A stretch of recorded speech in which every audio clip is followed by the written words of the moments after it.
Welcome to the Covert Narcissism podcast. I'm your host, Renee Swanson. I am not a therapist, and you are not a victim. Welcome to the Covert Narcissism podcast. I'm your host, Renee Swanson, and I thank you for joining me today. I do want to go ahead and make a quick apology for my voice today. I got down with the flu bug about a week ago, and I just haven't recovered yet, but I am not going to let that stand in the way of the work that I'm doing.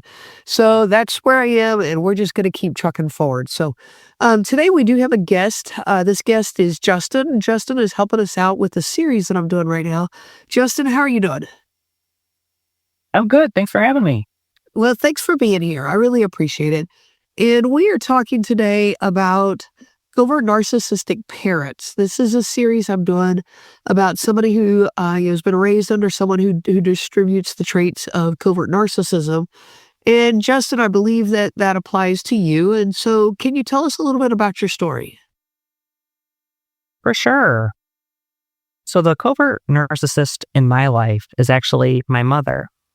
But it took me 30 years to come to this realization. For all my life, I struggled and I wondered, why is there this tension between my mother and I? What am I doing wrong? Is there something I could be doing differently? What else can I try? But it wasn't until I discovered what covert narcissism was that I started my journey to break free from this cycle of abuse. Growing up, I wasn't aware her behavior was covert narcissism. I had totally normalized it. But once I finally discovered narcissism, the patterns of emotional manipulation and control became very clear. I can understand that. You know, when we're looking at this as a child, there's no way. I can't imagine as a child trying to make sense out of the bumps of covert narcissism, like the bumps of the relationship. So you normalized this behavior. Did you just think that other people, this was normal, that people struggled with their relationship with their parents? Yeah, I always knew that there was tension in this relationship with my mother. That's what I had described it as for the longest time. Things with mom just are a little tense from time to time. It wasn't until I got online and started researching that I was able to name this behavior. And once I put a name to it, it was like my whole world was turned upside down. I could not stop reading about covert narcissism because for the first time in my life, I realized that I was not alone. Yeah, and that's very common. When people finally get their eyes open, it's like you're reading something you've always known was true, but you didn't know how to verbalize it. And so the words just jump off the page and just kind of grab your heart. But that was after you were out of the house, right? This was after you were now an adult. Yeah. It wasn't until 2024 that I came to this realization. I've been out of the house. I'm 30 years old now. So since I was out of college, about 22. But even, once I left home, my relationship with my mother improved, but there was still this tension, and it was starting to interfere with my marriage as well. I can believe that. What can you talk to that just a little bit? Was it interfering because of her direct involvement, or was it because of some of the survival traits that you learned because of her? And so it was like her indirect involvement that was interfering. It's a really good question.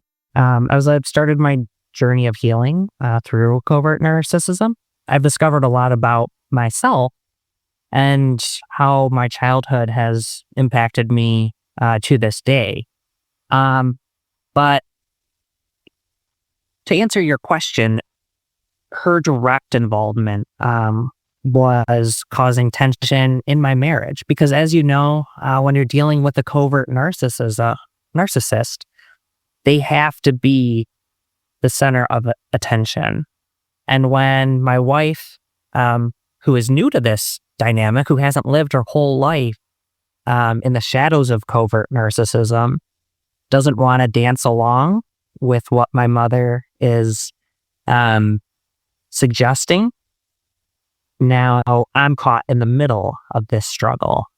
And it basically was like, am I going to choose my wife or choose my mother? And it's pretty clear that I'm going to be siding with my wife. Wow, that's a really good way to put it. And I love how you described this, where you were kind of caught in the middle between your wife who did not want to dance this dance. I love how you say that.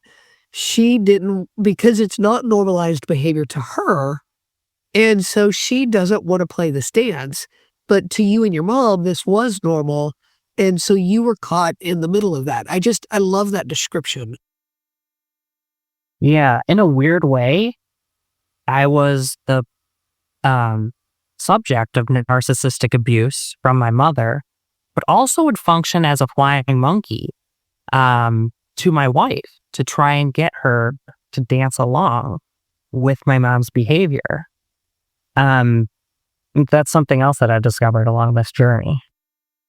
That makes sense. And can you talk to that just a little bit? Like, help someone who doesn't really understand this dynamic yet, help them to get a better picture of that, because I can imagine exactly what you're describing. Yeah, so for the longest time, my family would take a vacation each year to Myrtle Beach. And me and my wife are both professionals in the field of nursing. And we don't have that much vacation time.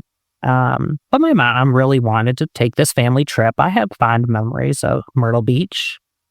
So I convinced my wife that, hey, we should go to Myrtle Beach with my family. We should use, that vacation time. And my wife was a little reluctant, but I convinced her to go. And I said, I'm going to set boundaries with my mom. And this is not going to be a family vacation like it was. You and I are both going to spend time together.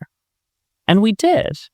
Me and my wife had a great vacation in Myrtle Beach, and my family was there as well. However, at the end of the trip, the last day, my mother pulled my wife and I aside and told her how disappointed she was in us. How that we could come along to this vacation and not even make an effort to spend time with her, which was just completely untrue. Me and my wife took time out of our busy schedules and made an effort to go on this family vacation, yet we were balanced and we wanted to spend time with each other, which is completely natural.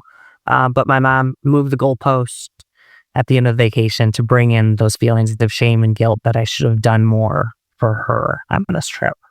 Wow. And that is exactly what happens. You're voicing it well, where a covert narcissistic parent, they have to be the center of the universe. They have to be the center of their child's universe. And when they are not, they are very threatened by the outside relationship. So that outside relationship being your wife. And so your mom being threatened by that is what it sounds like. So did you feel it as a jealousy? Your mom wanted all of your attention and none to go to your wife? Exactly. In a weird way, it's like she is competing with my wife. Okay. So where are you now on this path of healing? And like what caused you to get your eyes open? Like what was the turning point for you? So it was only recently, last year, that my eyes became open to covert narcissism. So it was after a disagreement between my mom and I that she went off into what I describe as narcissistic rage, where this small, trivial disagreement suddenly turns into the end of her world. And I'm caught in a nonsensical conversation over this small disagreement in which she is calling me an ungrateful son and listing off all the things that she has done for me my entire life. And for the longest time, I was so focused on what could I do better? Maybe, I am ungrateful. That thought has crossed my mind. But I started reading more.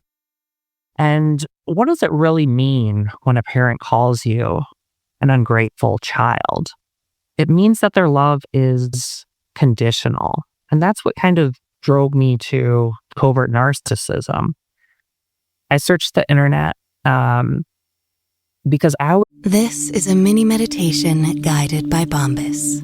Repeat after me. I'm comfy, comfy. I'm cozy, cozy. I have 0 blisters on my toes, blisters. And that's because I wear Bombas, the softest socks, underwear, and t-shirts that give back. One purchased equals one donated. Now go to bombas.com/listen and use code LISTEN for 20% off your first purchase. That's bombas.com/listen and use code LISTEN at checkout.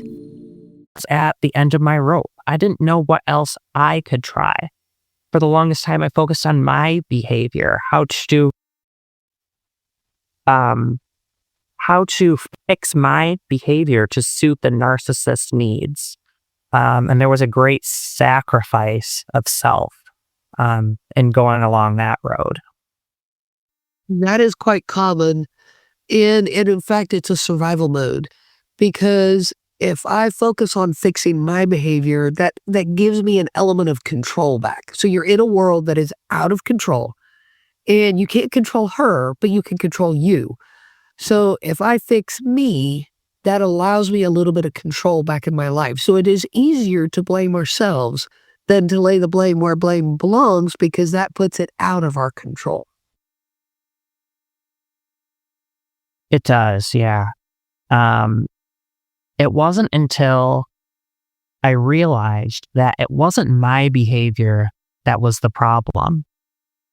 It was her emotional response to my behavior. And it could be the most trivial behavior. Any type of boundary that I would set with her would be met with resistance and could possibly trigger narcissistic rage.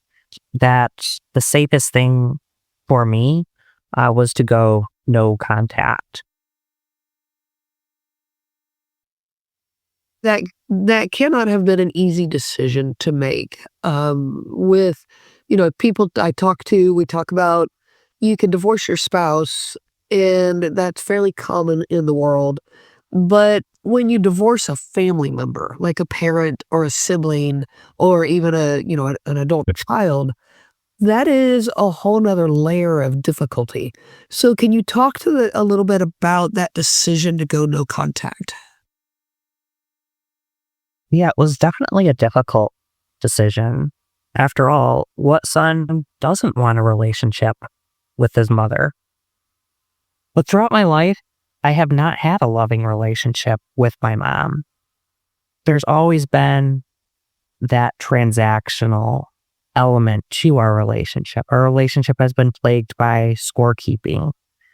Everything that she has done for me, it does come with a price. I've never experienced unconditional love. And so after opening up to her emotionally and sharing articles about covert narcissism, in a final attempt to mend our relationship, I was met with a response that was plagued by defensiveness, projection, and gaslighting.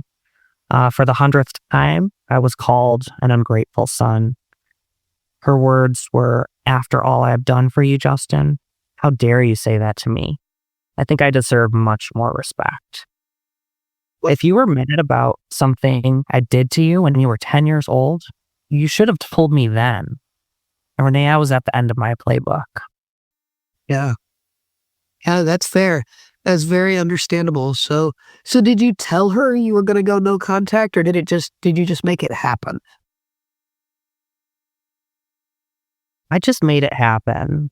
From my end, for me, sharing those articles about covert narcissism and trying to tell her my story, it wasn't for her. Her response to that was very predictable. Her behavior is very predictable. That was for me. It was so that I could say, "I've tried everything here, Mom, but you're just not listening." Yeah. I tell people often that if I have to walk away, can I walk away saying I gave it everything I had? And it sounds like what you just said is I had to know I tried everything. Yeah, for me, again, I didn't expect her behavior to change. But again, um, my actions were about me, and it was about saying, I've given it everything Good, good. So how long have you been no contact? since last October. Okay, so it's fairly fresh. And what's the healing looking like for you now though? Because that just going no contact is not enough. There's other stages of healing then that have to happen because her words are still going to resonate in your head when you had dealt with them for so long and from such a young age. So getting a narcissist out of your life is not enough. You also got to get the narcissist outside of you. I hear that. Yeah, I've come to realize that being raised by a covert narcissist has shaped nearly every aspect of who I am today. But I'm very focused on healing. The first step for me was to acknowledge the impact of the relationship and give myself permission to prioritize my mental and emotional health. I've educated myself on manipulation tactics and how to deal with manipulative behaviors. I've also been working through my past trauma with therapy, which has been key to understand the effects of covert narcissism and rebuild my sense of self-worth. I'm focused on setting healthy boundaries in my current relationships and no longer seeking validation from others. I look forward to building new relationships with my brother and sister, whose relationship with me was greatly impacted by our mother's behavior as well.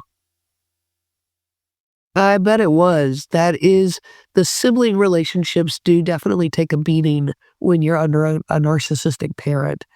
And I do hope that the relationship with your siblings is headed in a good direction and on a path of healing. I think so. It's very interesting to analyze sibling dynamics through the lens of covert narcissism. On one hand, my brother, when I mentioned some of our mom's behavior, he had no idea what I was talking about. But I think my sister's eyes have been open to this behavior, and I'm hopeful for our future. So, with your siblings now, are they staying in contact with her, but you are no contact? Is that working out okay?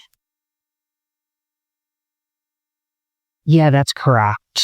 Currently, I am the only person to really push back against this dance of covert narcissism. My brother and sister both live out of state. So by their geographical location, they have less contact with my mother. Okay. Yeah, that definitely can help is getting some distance there, but I just wondered about the dynamic. When some of the family stays in contact and some don't, that dynamic can get a little tough on that as well. Yeah, I've definitely struggled with that a little bit. So in the dynamic with me being no contact and my brother and sister still having a relationship with my mother, I've noticed from time to time that they will function as her flying monkeys. For example, a couple weeks ago, I got a phone call from my brother saying that he was concerned. He had heard from my mom that I was bullying her, and he wanted to make sure that I knew that that was not appropriate. So I had to set some boundaries with my brother and explain that while I know that his relationship with mom is much different from the relationship I have with her, you need to also respect my feelings, and my feelings are valid. I know that you may not experience the same dynamic, but just because you haven't experienced it just does not mean what I'm saying is not true. Yeah. And kids growing up in the same household, they get different treatment from the narcissistic parent. And just like, we talk about narcissism having two faces, you have a public face and a private face, or you have out when we're out with this particular family, you've got a face here, but they're like chameleons. They can just change all the time. And so the children themselves even experience a very different parent from different perspectives. That's very true. I remember growing up, and my brother and I have different personalities. I'm more introverted. He's more extroverted. But my mom would play against that. One of the things that she said to me growing up is, Justin, why can't you be more like your brother? Why do you have trouble making friends? The triangulation of a covert narcissist. And it definitely impacts the relationship between siblings. So I appreciate you speaking to that. I really hope that you and your brother and your sister can get on a strong path of healing and just find those new relationships now as adults without the dynamics of covert narcissism in the middle of it. Yeah, that's the great opportunity. Being free from being under the thumb of the covert narcissist in my life has really allowed me to express myself and set my own terms and have a relationship with my brother and sister like I've never had before. I think that's amazing. And I look forward to hearing from you down the road someday when, I can hear about just the beauty of your relationship with your siblings. So I look forward to that. Justin, thank you so much for sharing your story today. Thank you so much for the opportunity. Everyone out there listening, if this story resonates with you, please reach out for help. Find the people to talk to, get the education that you need so that you can reclaim your life and not let this, dynamic of a covert narcissistic parent continue into your adulthood, because it will ruminate through your head. This will continue throughout your life unless you can take the steps to get a hold of it. So I encourage everyone listening to please take those steps. I wish you so much peace on your journey of healing. You have been listening to the Covert Narcissism Podcast. If you are struggling with covert narcissism in your life, I help people to heal from covert narcissistic abuse. If you are struggling with the isolation, the self-doubt, and the obsessive thinking, then this is the program for you. I offer both group and individual options. This is live, personalized coaching that is specific to covert narcissism. Reach out to me anytime. You can find me at my website, covertnarcissism.com. I'm not a therapist and you are not a victim. I am a coach and you are a survivor. I wish you so much peace on your journey of healing. The information provided by Renee Swanson and the Covert Narcissism Podcast is for educational purposes only and is not to be used for diagnosis purposes and not intended to be a substitute for clinical care. Please consult a healthcare provider for guidance specific to your case. This material discusses narcissism in general. It does not claim that any specific person has narcissism and should not be used to refer to any specific person as having narcissism. Permission is not granted to link to or repost this material to support an allegation or a claim that any specific person is a narcissist. That would be an unauthorized misuse of the material and information provided.